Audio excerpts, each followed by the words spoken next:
Laporan terkini, akhir-akhir ini banyak terjadi pelanggaran pada netiquette yang merupakan singkatan dari network etiquette atau biasa disebut dengan etiket jaringan.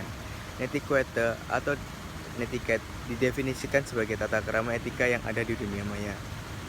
Mengenai hal tersebut, telah terjadi tindakan cybercrime melalui platform online shop yaitu Shopee. Pelaku melancarkan aksinya dengan cara menipu korban. Diketahui korban mengalami total kerugian sebesar 5.500.000. Berdasarkan keterangan yang diberikan oleh korban, pelaku melakukannya secara bertahap. Motif yang dilakukan pelaku adalah menargetkan korban dengan cara mengirimkan pesan singkat yang berisi mengiming-imingi korban dengan promo belanja melalui SMS. Setelah itu, korban terayu dengan promo belanja yang ditawarkan dan mulai melakukan pemesanan pada online shop yang dimaksud. Dalam pesan singkatnya, seusai korban melakukan pemesanan, pembayaran melalui uang elektronik shop, yaitu Shopee Pay, dan memverifikasi pada pihak online shop. Pelaku mengaku belum ada pemberitahuan transfer masuk pada akun milik pelaku. Karena korban merasa ragu, korban pun disarankan oleh pelaku untuk melakukan pembayaran melalui ATM.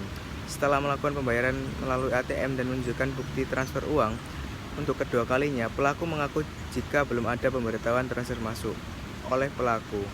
Korban dimintai nomor rekening bank.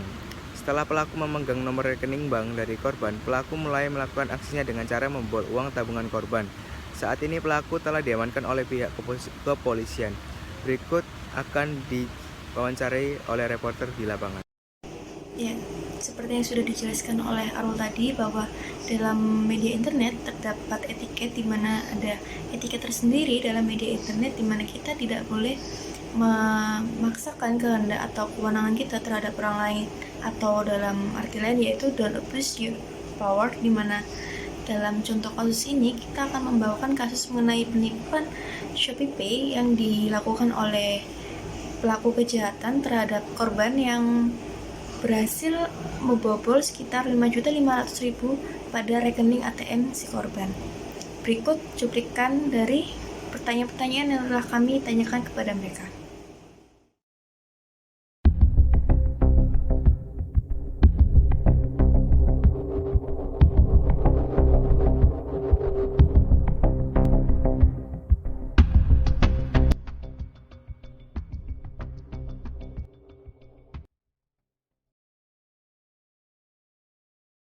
Bagaimana awal mula Anda bisa tertipu dengan penipuan semacam cybercrime ini pada platform online shop Shopee? Silakan jawab. Awalnya saya mendapatkan pesan singkat, isinya promo belanja, lalu saya tertarik.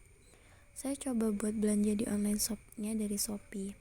Tapi waktu saya bayar, pihak all shopnya selalu bilang belum masuk uangnya.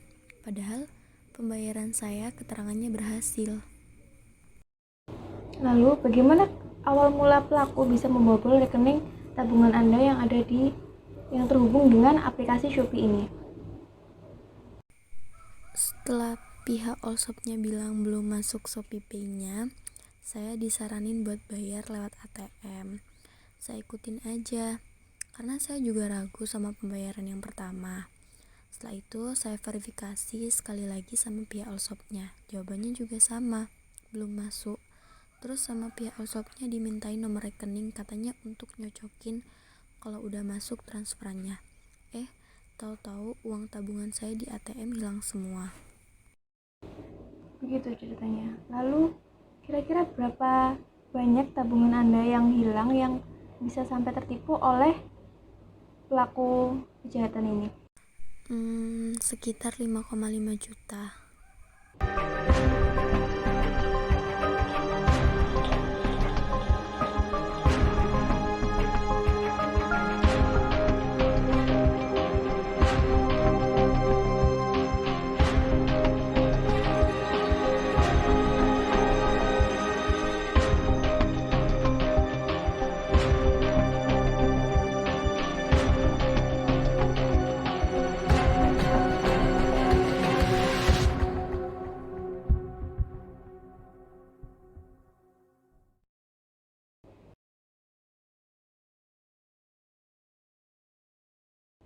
Ya, selamat pagi, pelaku.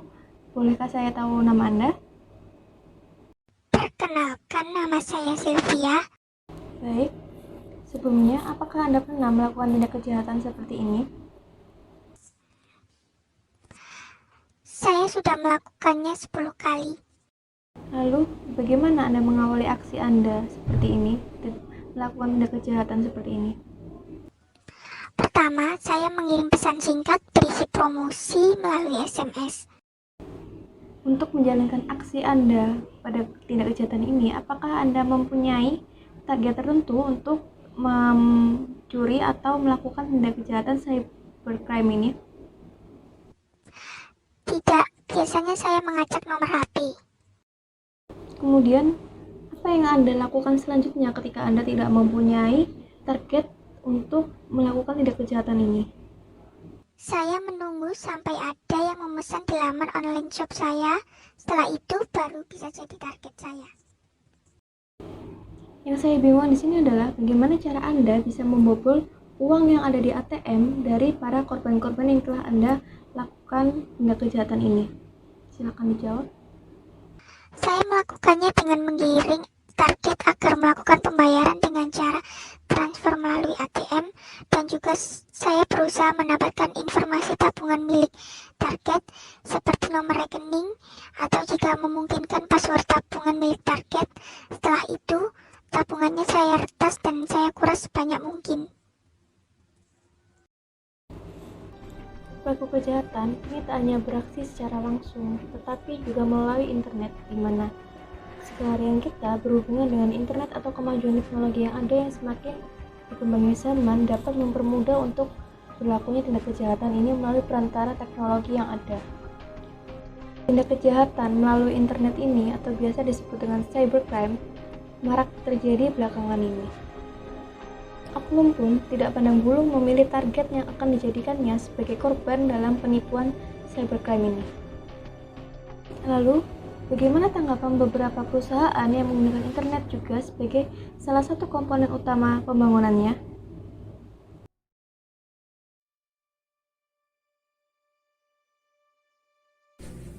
Pandangan perusahaan terkait tindak kejahatan berbasis internet atau cybercrime ini telah kami antisipasi sejak lama. Tim IT perusahaan kami selalu bekerja keras untuk membuat dan memasang proteksi pada penyimpanan data perusahaan. Hal ini dilakukan agar keamanan perusahaan dapat terjamin dan tidak terjadi kebocoran data, baik dari internal maupun eksternal.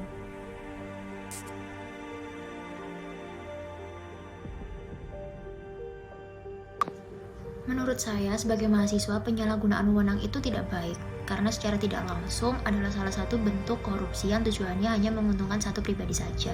Juga seperti kasus yang terjadi ini, membuat nama e-commerce itu tercoreng di mata pengguna dan dapat mengurangi rasa kepercayaan. Menanggapi dari kasus tindak kejahatan melalui internet, menurut saya itu merupakan hal yang seharusnya tidak dilakukan. Dan menurut saya itu juga merupakan suatu penyalahgunaan kekuasaan atau kewenangan. Mengapa saya katakan demikian? Karena saat seseorang melakukan tindak kejahatan di internet, khususnya seperti kasus pembobolan ATM atau pengurasan uang, tentunya itu memerlukan data pribadi. Nah, informasi tentang data pribadi ini merupakan hal yang seharusnya tidak diketahui oleh orang lain atau masyarakat secara luas. Dari kasus ini, menurut saya, kita dapat belajar agar tidak membuka informasi pribadi kita atau memberitahukannya kepada masyarakat umum atau secara luas. Dan untuk menindaklanjuti tentang kasus tersebut, seharusnya dan sebaiknya kepolisian di negara kita dapat meningkatkan keamanan tidak hanya untuk kejahatan secara langsung, tapi juga kejahatan secara virtual. Dan saya berharap kepolisian di Indonesia juga tidak hanya menindaklanjuti tentang kejahatan seperti pengurasan uang saja, tapi juga untuk tindak kejahatan seperti pelecehan yang dapat memeras korbannya dengan cara mengancam. Menurut saya sekian. Menurut saya, tidak menutup kemungkinan bahwa pelakunya adalah orang dalam, yang tidak lain dan tidak bukan adalah salah satu dari pekerja e-commerce itu sendiri. Nah, di sini saya sebagai pekerja merasa bahwa perbuatan pelaku tersebut selain melanggar hukum juga melanggar etika, karena di sini dia menyalahgunakan kekuatan dan kelebihannya dalam bidang IT untuk mengambil keuntungan dari orang lain secara ilegal. Menurut pandangan masyarakat, sebenarnya cybercrime bukanlah masalah baru, akan tetapi juga tidak dapat dikatakan sebagai masalah lama. Hal ini karena pada nyatanya sudah ada banyak kasus mengenai cybercrime, akan tetapi karena kurangnya pengetahuan mengenai hal tersebut secara tidak langsung membuat masyarakat kurang mempercayai tentang isu-isu cybercrime. Selain itu, sebenarnya cybercrime bisa saja disebabkan oleh kelalaian dari masyarakat itu sendiri, seperti kurangnya memproteksi data pribadi dan juga mudahnya mempercayai informasi yang belum tentu kebenarannya. Hal itu dapat diatasi dengan meningkatkan proteksi kepada akun pribadi maupun data pribadi dan juga tidak mudah mempercayai berita-berita yang belum tentu kebenarannya.